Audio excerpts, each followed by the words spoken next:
all I want to show here is that when I change the serger cover to the overlock table, my serger bin will still fit in place there, and I'll still be able to cut and catch all the scraps.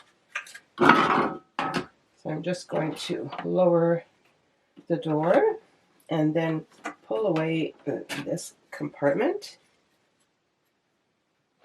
or this cover I should say. And then to install this one, all you do is place it in the slots where it will go and put it in place. It's as simple as that. And now my overlock table is installed, and I can put my serger bin right back and it will catch all my scraps, which I'll show you.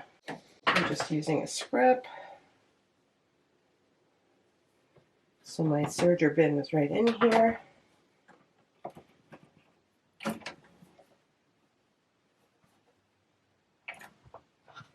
And I'm all set to go. As you can see, it's cutting off.